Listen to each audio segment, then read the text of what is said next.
The plane touched down with a gentle bump, and I let out a sigh of relief. After a month-long business trip, I was finally home. My name's Kate, and I work for Wilson Construction, my family's company. My grandfather started it 40 years ago, building it from nothing into one of the most respected construction firms in the state. When he died 5 years ago, he left the company to my grandmother, my dad, and several other shareholders. I've been with the company for almost 10 years now. Even when I was in college, I spent every summer working there, learning the ropes from my dad. He always told me that hard work pays off, and I believed him. After graduation, I jumped right in, working my way up to head of client relations. It wasn't an easy job, finding new clients, keeping existing ones happy, making sure contracts got signed and fulfilled. But I was good at it. Really good. This last trip was the biggest challenge yet. I flew across the country to meet with Horizon Developments, a massive corporation that could bring in over $1 million in contracts. For a month, I lived in hotel rooms, attended endless meetings, and gave presentation after presentation. I was up against 3 other construction companies, all hungry for the same deal. My brother George, 2 years younger than me, had it easy in comparison. Dad made him deputy CEO a year ago, but it was mostly for show. George looked good in a suit and could shake hands with the best of them, but when it came to the nitty-gritty of running a business? Not his strong point. Sometimes I'd bring him to meetings to look impressive, but he usually just sat there looking handsome while I did all the talking. But it all paid off in the end. After 4 grueling weeks, Horizon's CEO finally shook my hand. "Ms. Wilson, we'd like to move forward with your company," he said. I nearly collapsed with relief. The contract was signed the next day, and I flew home feeling on top of the world. I'd just secured the biggest deal in our company's history. Dad would be thrilled. The shareholders would be ecstatic. And surely, finally, everyone would see that I was the one carrying this company into the future. As soon as I got home, I kicked off my heels and fell onto my couch. I'd barely closed my eyes when my phone rang. It was Dad. "Kate," he said, his voice oddly formal, "good to have you back. I need you to come in tomorrow for an important meeting. The board's convening. We're selecting a new CEO." My heart skipped a beat. Dad had been talking about retirement for months now, but I didn't think it would happen so soon. Still, the timing couldn't be better. I'd just landed $1 million contract. I'd proven myself time and time again. Who else would they even consider? I spent the rest of the evening planning what to wear, rehearsing what I'd say when they offered me the position. I even practiced my surprised but honored face in the mirror. 10 years of dedication were about to pay off, and I could hardly wait. The next morning, I woke up early, put on my best suit, charcoal gray with a subtle pinstripe, and did my makeup perfectly. Professional, but not too severe. I wanted to look the part of a CEO from day one. I arrived at the office at 8:45, nodding confidently to employees as I passed. A few congratulated me on the Horizon deal. News traveled fast. When I reached Dad's office, I took a deep breath before going in. This was it, the moment I'd been working toward my entire career. The board members were already there: Mr. Jenkins, who'd been with the company since my grandfather's days, Mrs. Patel, representing the investors group, and a few others. Dad sat at the head of the table, looking unusually stiff. And there was George, sitting beside him, fidgeting with his tie. I also noticed a phone on the table, on speaker. That would be Grandma. She couldn't leave her house much these days due to her arthritis, but she still held her 10% of the company and never missed a vote. I sat down, folding my hands on the table, trying to look calm despite the butterflies in my stomach. "As you all know," Dad began, "I've decided it's time for me to step down as CEO of Wilson Construction." There were nods around the table. This wasn't news to anyone. "I've given this decision a great deal of thought," he continued. "And as the majority shareholder, I've decided who should take my place." I straightened my shoulders slightly, ready for my name to be called. "I'm appointing George as the new CEO of Wilson Construction, effective immediately." The room went silent. I felt like I'd been punched in the stomach. George? I looked at my brother, who seemed almost as surprised as I was, though there was a small smile playing at the corners of his mouth. With all due respect, Mrs. Patel spoke up, George has very limited experience in management. Kate has been with the company longer and has a proven track record. I appreciate your concern, Dad said coolly, but as I hold controlling interest in this company, this is my decision to make. The charter is clear on that point. Mr. Jenkins cleared his throat. Perhaps we could suggest alternative candidates. That won't be necessary, Dad cut him off. George is my choice, the decision is final. I couldn't believe what I was hearing. After everything I'd done for this company, the clients I'd brought in, the deals I'd closed, the $1 million I'd just secured, Dad was handing the company to George? George, who could barely be bothered to show up to meetings on time. Dad, I started, my voice shakier than I wanted it to be, can we discuss this privately? There's nothing to discuss, Kate, he said, not even looking at me, the decision has been made. I stood up so quickly my chair almost toppled backward. Without another word, I walked out of the office, ignoring Dad calling my name behind me. I wouldn't give him, or anyone, the satisfaction of seeing me cry. As I stormed through the hallway, my mind was reeling. How could he do this to me? After everything I'd sacrificed for this company? After all the nights and weekends I'd worked while George was out partying? It made no sense. Unless Dad never intended for me to be CEO at all. The thought hit me like a bucket of ice water.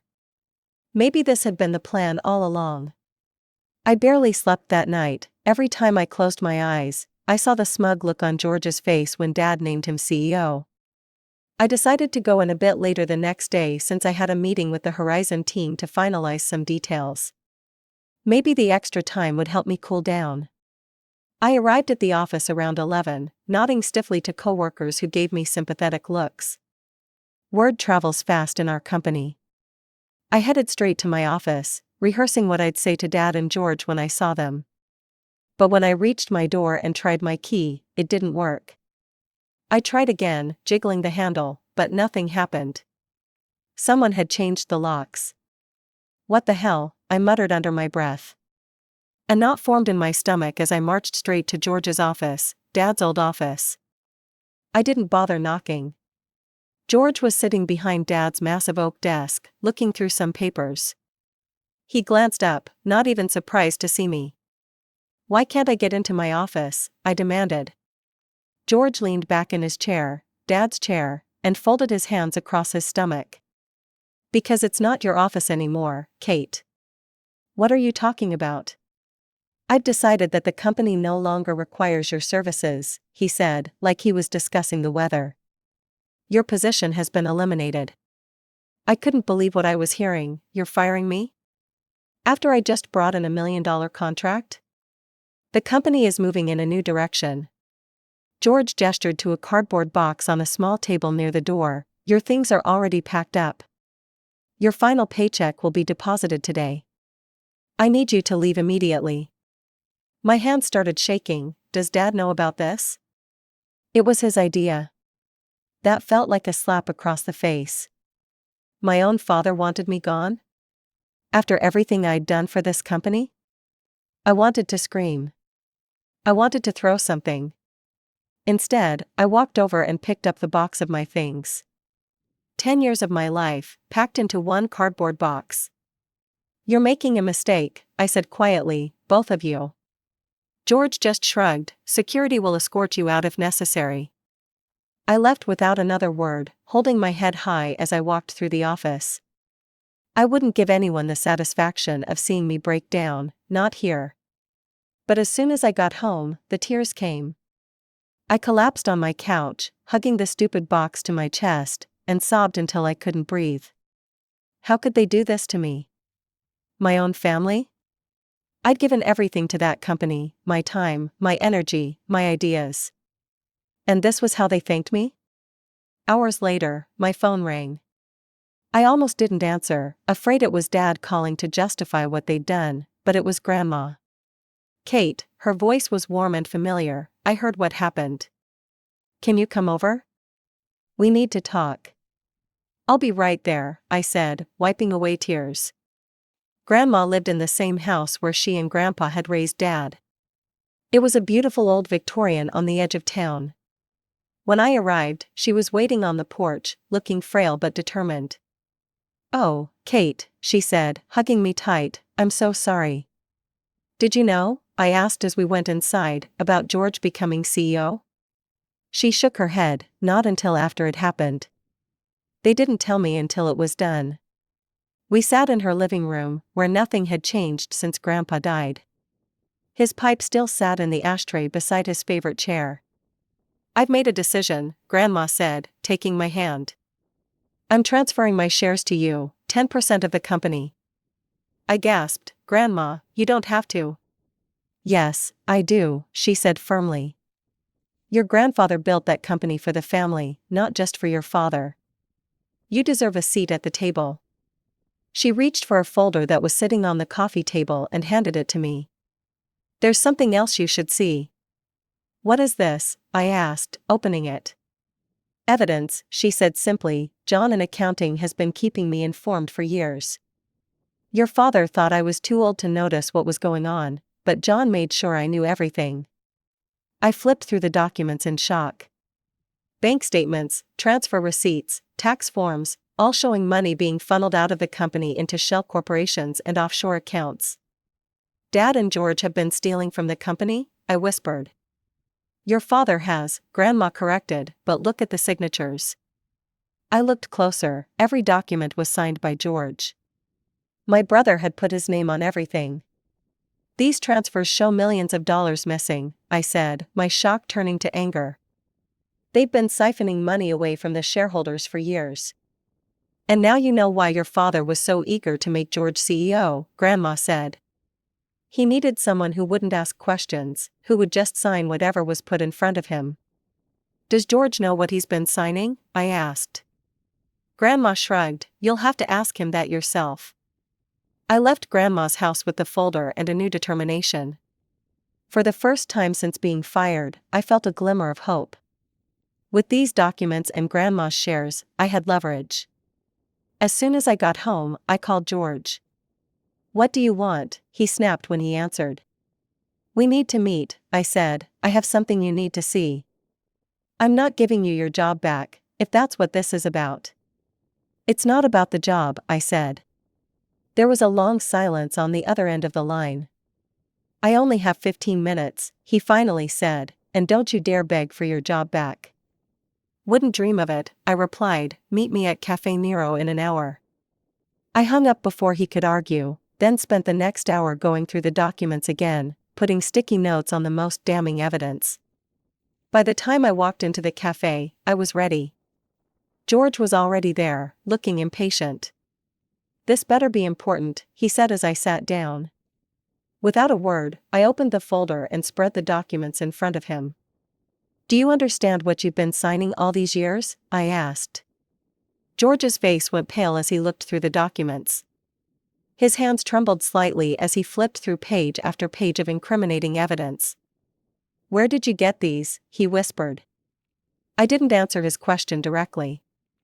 Instead, I pointed to his signature on a transfer form that had moved $200,000 to an offshore account in the Cayman Islands.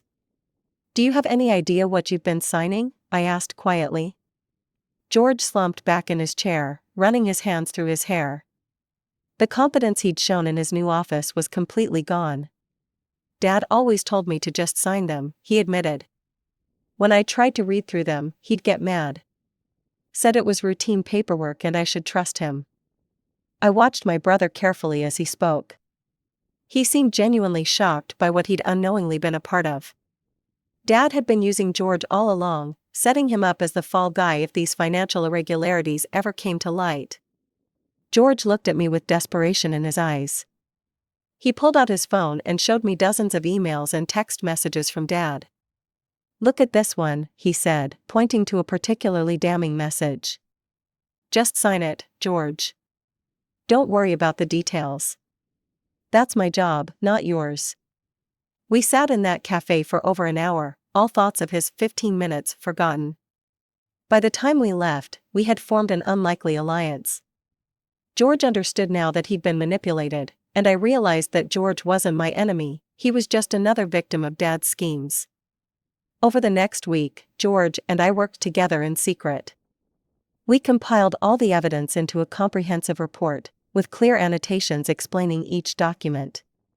George used his new position as CEO to access additional records without raising suspicion. Meanwhile, I reached out to several shareholders privately, hinting that they shouldn't miss the next board meeting. When the day of the meeting arrived, I felt strangely calm. George had called the meeting under the pretense of discussing new business strategies. Dad would be there, unaware of what we had planned. And thanks to Grandma's shares, I now had every right to attend as a shareholder. I arrived early and took a seat at the far end of the conference table. When Dad walked in and saw me, he stopped abruptly in the doorway, his face darkening with anger. "What are you doing here?" he demanded. I simply held up the shareholder certificate Grandma had given me. "I'm a shareholder now." Grandma transferred her 10% to me. Dad's face flushed red. "That doesn't change anything. 10% won't make any difference." George started the meeting as planned, discussing potential markets and client acquisition strategies. I sat quietly, letting him lead. Dad seemed to relax as the meeting progressed, occasionally glancing at me with suspicion but otherwise focusing on George's presentation.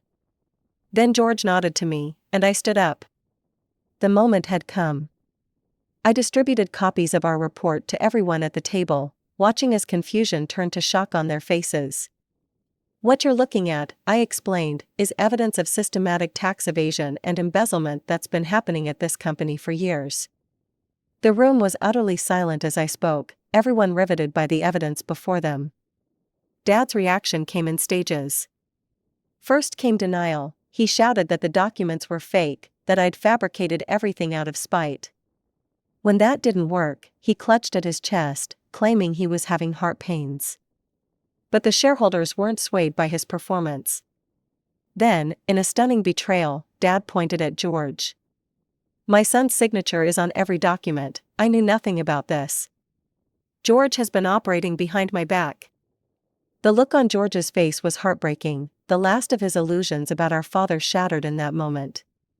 But George was prepared. He presented the emails and texts, proving that Dad had directed him to sign documents without explanation, that he'd been deliberately kept in the dark. The evidence was overwhelming. Dad had no more cards to play.